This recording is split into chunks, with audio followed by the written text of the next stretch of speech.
right. Would she like a chair? Would that be easier for her? Right, can we grab her a chair? Okay, excellent.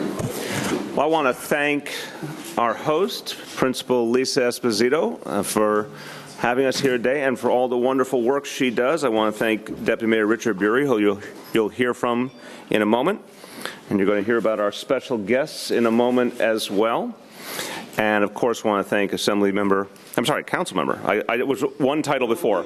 Council Member Alan Maisel, whose district we're in. It's great to be here and welcome. And if obviously after the others speak, you're more than welcome to speak if you have anything you'd like to throw in. You can stand with us if you like. So this is a day we've talked about.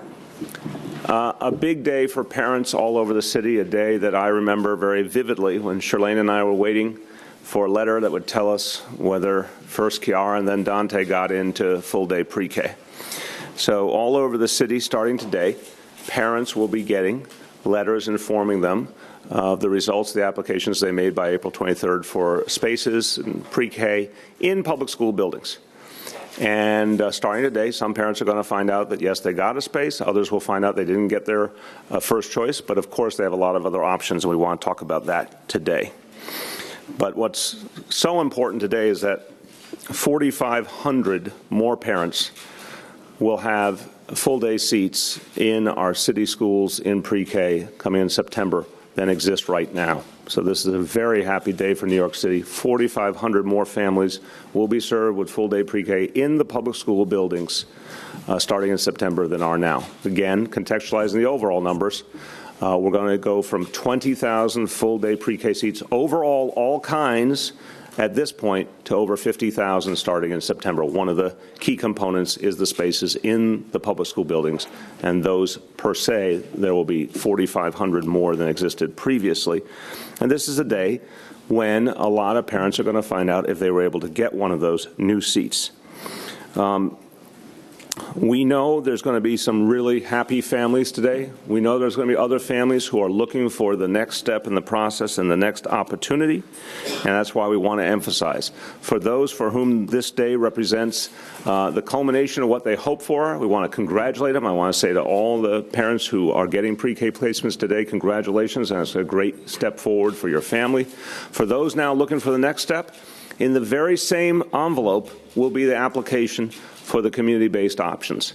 And I'm going to keep saying it all through the rest of the school year. We want parents to apply for any and all of the community-based options that make sense for them. There's a huge number of high-quality options available all over the city. Parents can apply for as many as they like, and that's going to make a huge difference in their lives. Now, let's talk about what this means for a family. I know for Charlene and I, it was a difference maker of a huge magnitude for Kiara and Dante to have full-day pre-K. We saw very quickly the impact it made in their lives and how much better it made all of our lives and how much of a love of learning it gave them. It gave them that incredible spark, that incredible beginning. Here at the Floyd Bennett School, there were, this year, 36 full-day pre-K seats. Because of our pre-K initiative, there will now be 72 full-day pre-K seats, a doubling. And so, finally, more families will have opportunity. You're going to hear in a little bit from Delny Cadigan, who is anxiously awaiting the result for his daughter, Odion, who is right here with Clifford. Odion is accompanied by Clifford, and we welcome Clifford as well.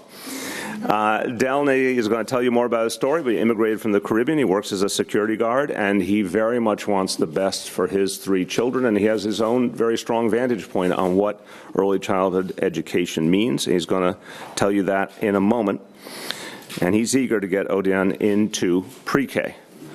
So it's one of the virtues of my office. I have the official letter that this family is about to receive.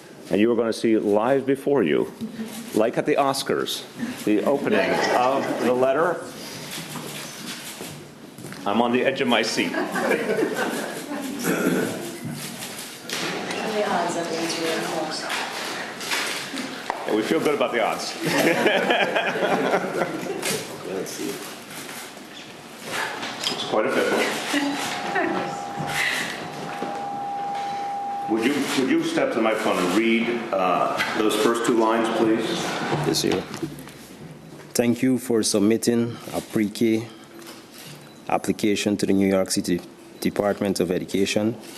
We are pleased to offer your child free pre-K placement at the following program for 2014-15 school year. Thank you. And where is that location? Floyd Bennett, PS2.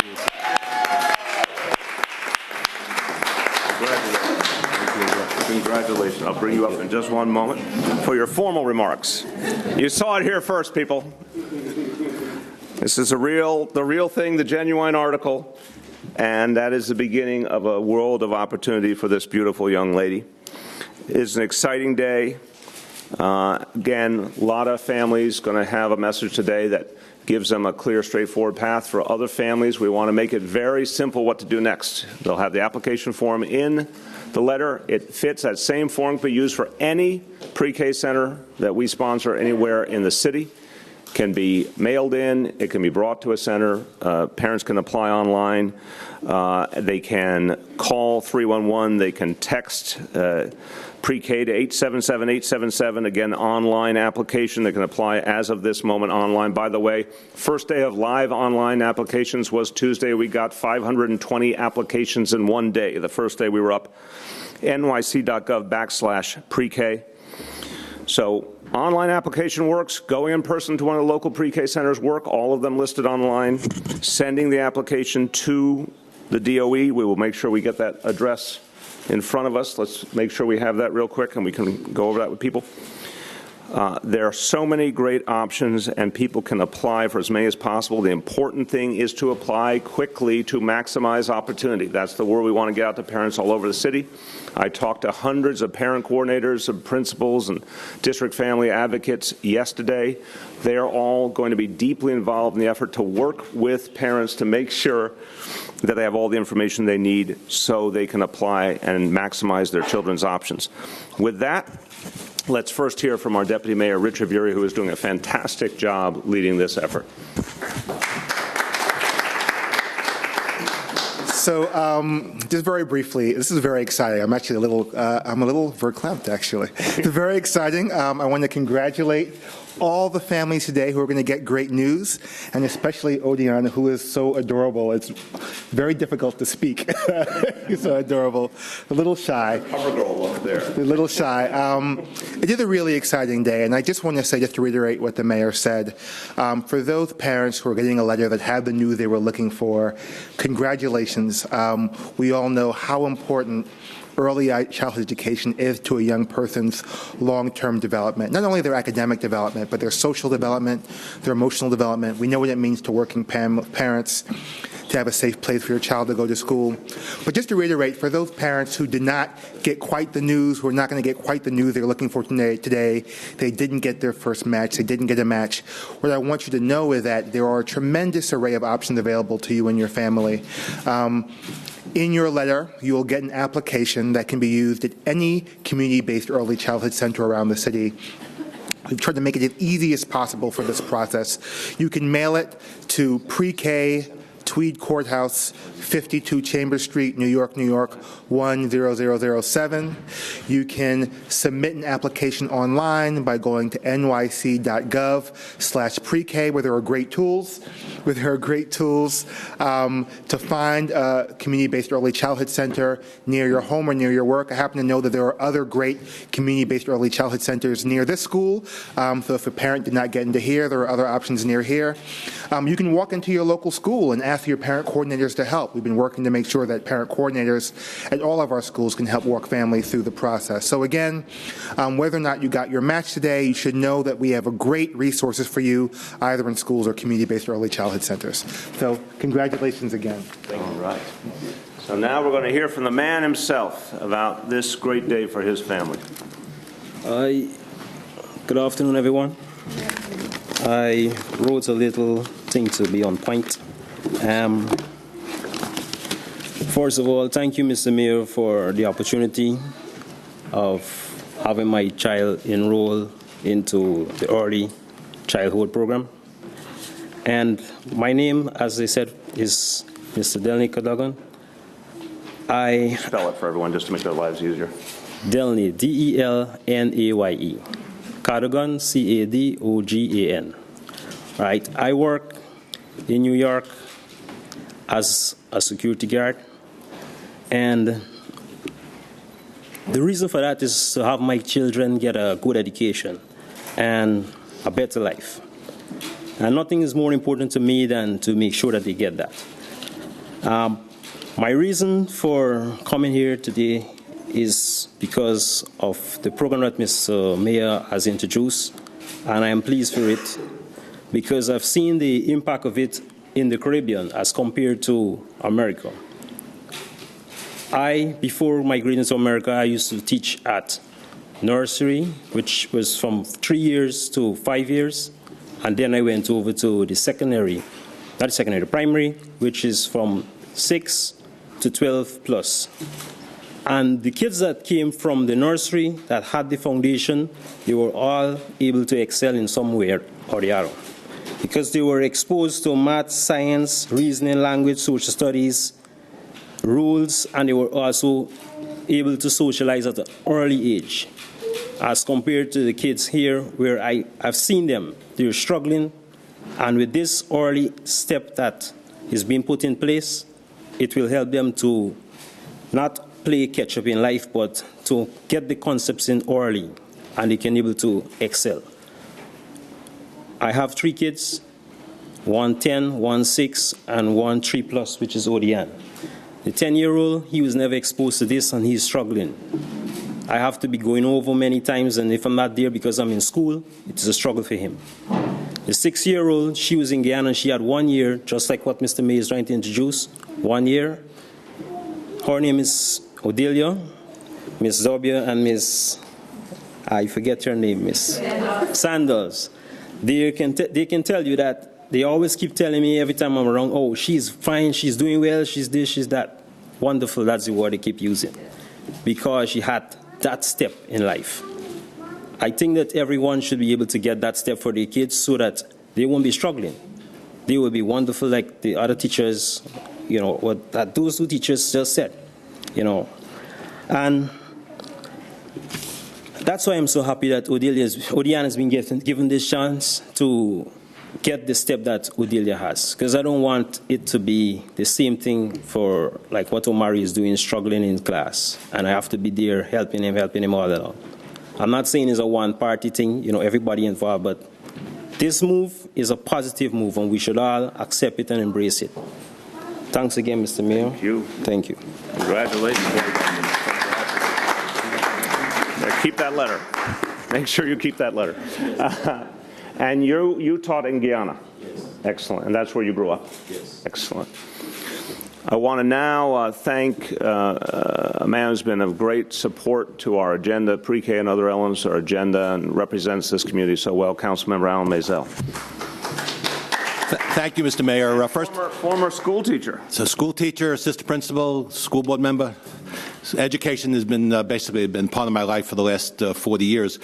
But let me welcome you to District 22 and PS 203 with Ms. Esposito as the principal. This is one of our great schools. And I should tell you, and this is very significant, District 22 was the first district in the state of New York to have pre-K programs. District 18 and District 22 back in 1976. So it's very fitting that you're here, Mr. Mayor. We didn't have all day in those days, but we had half day.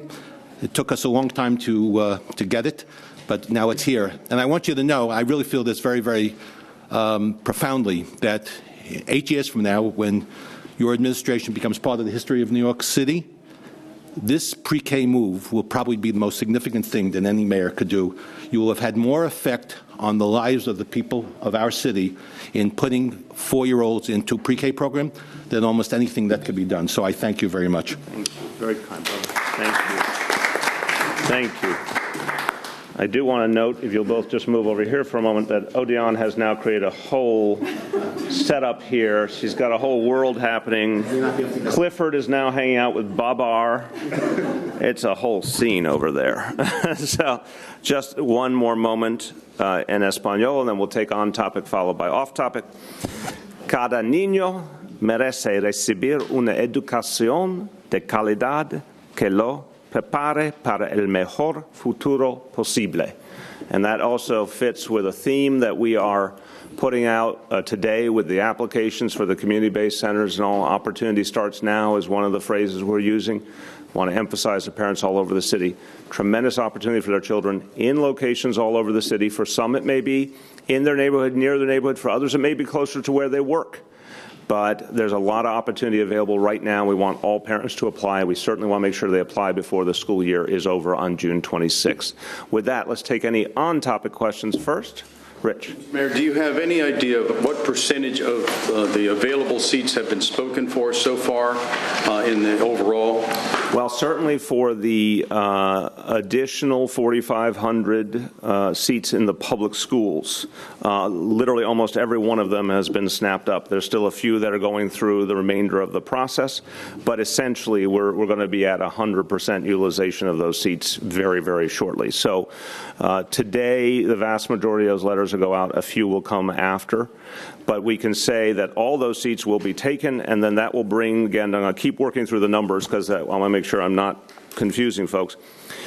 Right now in New York City, there are 20,000 full-day pre-K seats in every kind of program combined that the city sponsors.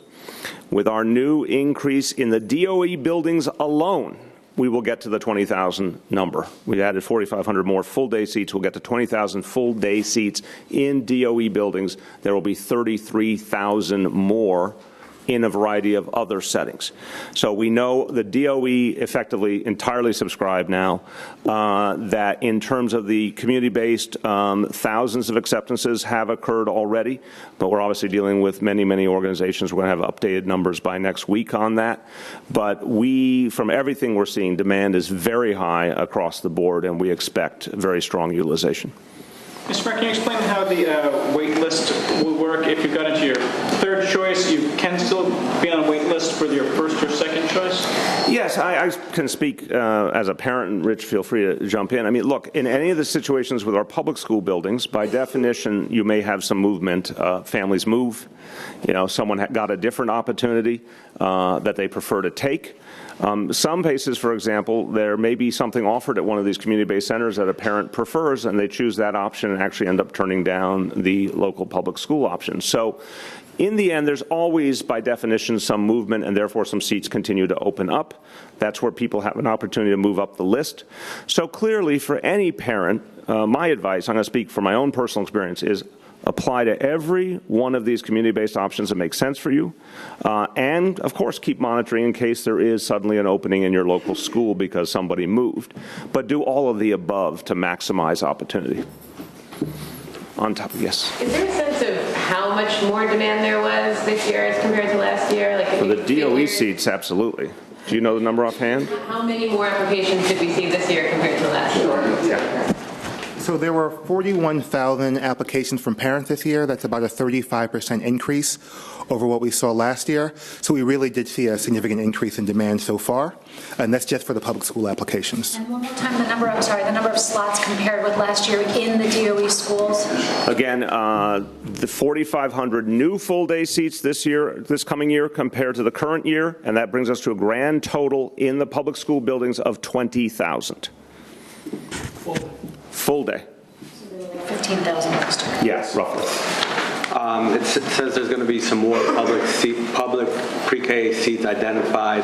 Wondering if you have an idea how many and whether they'll be announced before the June 20th deadline for registering at another school. So let me do this. Thank you. It's a good question. Let me go over these numbers, and you're going to help me out.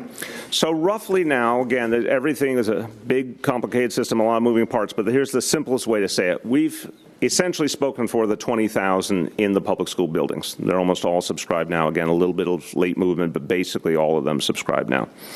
We have now approved by the PEP 25,000 community-based seats. Those are all right now going into application process. Again, some have already been, the application's been completed, the seat has been assigned. Most are getting the applications in now. So you're going to have those 25,000, bringing you to now 45,000. There's a remainder of up to 8,000.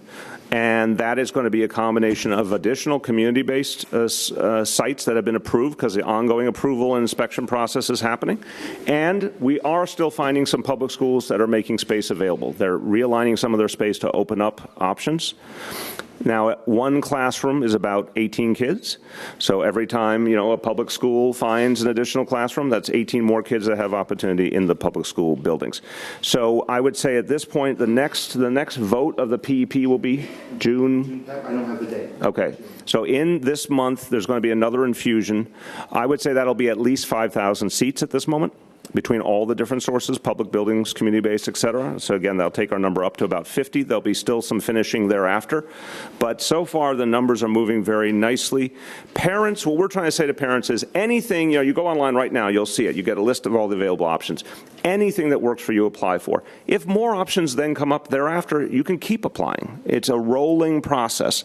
But right now, we can say that 45,000 out of the projected 53,000 are available to parents right now. Yes. Among the one-third of parents who didn't get an offer in the public school round, is there any significance to the geography of where they are or the way it breaks down in terms of need? We need to analyze that. Obviously, we're just finishing this round of the application process, so I have not gotten that report yet, and it's a great question. It's the kind of thing I like to get reports on, and I know we will be talking about that in our next pre-K planning meeting. I think we know, the one thing we can say about supply and demand that's pretty clear already, the overcrowded districts in the traditional public schools are obviously a challenge because we don't have as much space to play with by definition. So right now, it's quite clear. Central Queens is a great example. We have an overcrowding problem previously. It, of course, affects our ability to provide the pre-K seats as well. That's an area where I think you're going to find more demand than can be accommodated locally, and people are going to have to think more about whether they want to go a neighborhood or two away, whether they want to find a seat closer to their work, perhaps. But in terms of demand patterns across the city, we need to do a little more analysis, and then we can let you know that. Mayor, some of these pre-K classes will be in religious institutions, but yes, you're trying to ensure that no religious teaching is done. How do you ensure that? What kind of a process is used? Remember, first of all, there is a history previously with the pre-K before this administration having the involvement of Catholic schools and Jewish schools, yeshivas. So there is a history of how to do this and how to do it properly. What's the number one enforcement reality? If a program is found out of compliance in any serious way, they won't be allowed to continue thereafter to receive the opportunity. So I think all of the programs that participate know that their ongoing relationship with the city depends on sticking to the rules. And I think that's a very big deal to them, and they have every motivation to. And I think they're in a contractual arrangement. They take it very, very seriously. But we will, on top of that, be doing ongoing monitoring, as we will with all the programs, of the quality control educationally, the quality control both of the educational dynamics and the physical dynamics. So as I mentioned a couple of days ago, we have a huge additional staff at DOE, about 100 new personnel who are doing quality control inspections and constant cycling through the programs as we ramp them up. And then other agencies, including health, fire, design and construction, and buildings, have added inspecting staff for the physical plant issues. So but it never stops. It's just a constant cycling through, checking on the situation in each school. And I think if there were anything wrong, we would be able to pick it up pretty quickly. But I feel good that everyone wants to play by the rules because I see this as a very important opportunity. Yes? Do you have any objective metrics in place to see that pre-K does impact children's lives, compared to folks who didn't go to pre-K in New York City going forward? I think the jury is entirely back on that core question. So I want to differentiate the kind of metrics that we will employ to track how this particular program is working compared to the overall question. We believe that there is a societal consensus, effectively, based on all the studies that have been done, that this is very, very productive. I need to wheel out that wonderful Ben Bernanke quote I used 18 months ago when I announced the concept, where Ben Bernanke said this is the highest impact public investment we can make in terms of return on investment. A lot of studies show something like a 7-to-1 ratio of savings that are achieved by government because of the positives of this, for example. So I don't think we have any doubt about that. What we want to see is exactly what Delney spoke about, the difference between the kids who have the opportunity and how they progress versus previous generations that didn't. The teachers here, Delney's own experience as a teacher, I bet the teachers here, you should spend time talking to them about their experience with kids who have had full-day pre-K versus kids who have had half-day versus kids who have had none. PS 239Q the other day, all of the teachers were exceedingly adamant and gave lots of examples of the difference. They could see with their own eyes as professionals how much more able to be on grade level kids were that had the full day pre-K, how much better socialized, how much better able to follow the instructions of the teacher. It just for them was abundantly clear, qualitatively huge difference, much stronger English language learning for immigrant kids if they had the full day pre-K. So what we will track is how are our kids doing coming out of pre-K, and we're going to compare to the previous few years where a lot of kids did not have it to see if it shows the evidence of more on grade level achievement. We think we're going to see that. And just a quick follow-up. Please. Have we done in a systematic way that we made public? Yes, absolutely. So one more on topic, please. One more on topic, on topic, on topic. Yes. Mr. Mayor, did you know the contents of that envelope before he opened it, or was that a complete surprise? I was hopeful.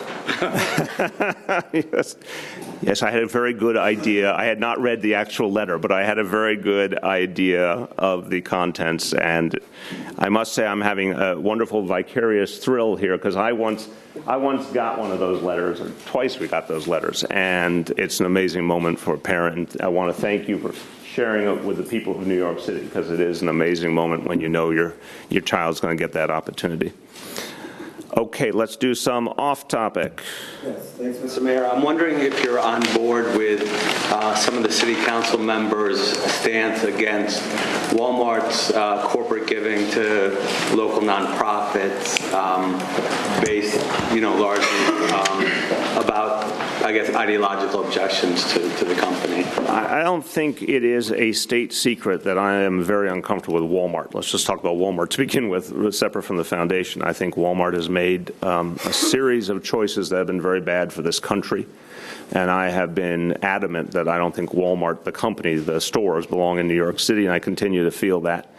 The charity, obviously, I respect any charitable organization, has to make their own judgments case by case about whether they would accept funding from the Walmart Foundation. So Walmart itself, it's really clear to me as a policymaker, they don't belong here. The Walmart Foundation, again, that's a charitable issue. That's not an ideological question. Each foundation, each charity has to make their own decision if they want to accept that money. Wait, hold on, brother, almost there.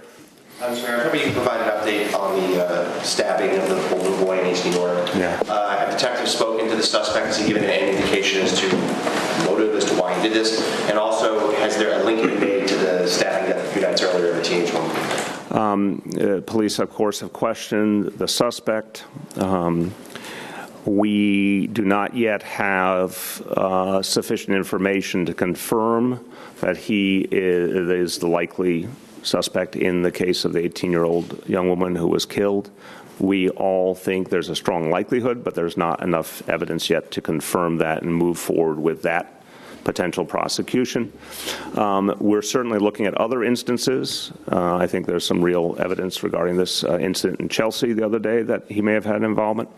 So I think the important thing here is that this is a heinous and horrible and tragic crime. I spoke obviously about what I feel as a parent, and the conversations I had with PJ's parents were very, very incredibly moving, incredibly sad, and both of them said, just make sure we get this guy. And it's very gratifying that the NYPD put in such a huge effort and so quickly found him, and he's off the streets and he's not coming back.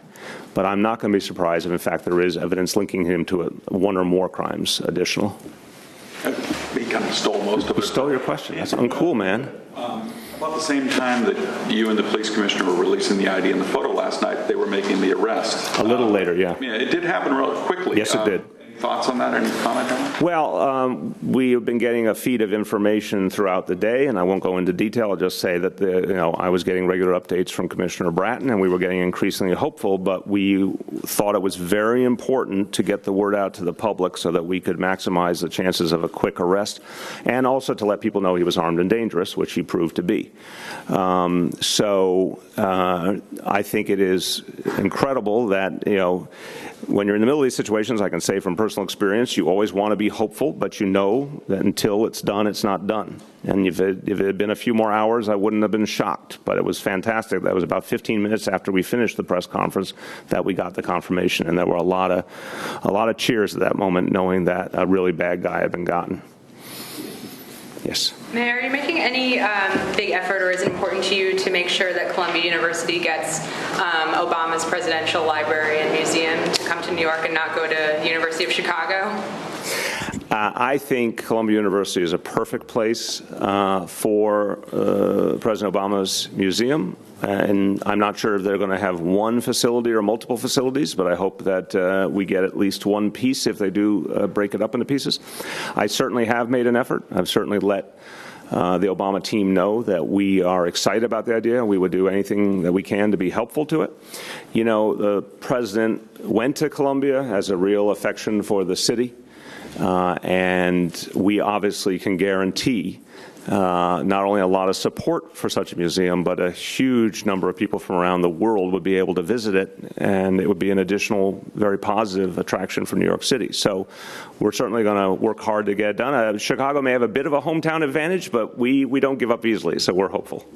Mr. Mayor, on the stabbing suspect, you've made it a priority to tackle the challenge of the mentally ill in the criminal justice system. Wouldn't this suspect have had to undergone a psychiatric evaluation prior to release from incarceration? And if so, do you know the result of that? And also, Please. Why did it take 3 years to get the kind of psychiatric evaluation that deemed him fit to stand trial? How come 3 years of time went by before that? So let me separate the pieces. I honestly cannot answer about the facts of the 3 years, because I just don't know the specifics. My understanding is that he was released from a state correctional facility sometime in the last couple of weeks on parole. The fact is, we believe there's a fundamental problem in this city, in this state, in this country, that the prison system has been used as a de facto mental health system for too many individuals. There are obviously a lot of people in the prison system and in our jails who do not have mental health problems, but there's a very substantial percentage who do, who should have, in many cases, have been given treatment, and there might have been a better alternative for it. That's what we're seeking to address with the commission we put together, which will come back with its report in the next few months, on ways that we can intervene and get folks who might have been bound for Rikers and whose fundamental problem is a mental health problem, obviously with real limitations on which type of suspects we're talking about or which type of individuals we're talking about, because certain individuals are violent and should only be in a jail setting. But we've got a lot of low-level offenders who do have serious mental health problems who we think there are better ways to address, and that's what this commission of really impressive and learned folks is going to look at.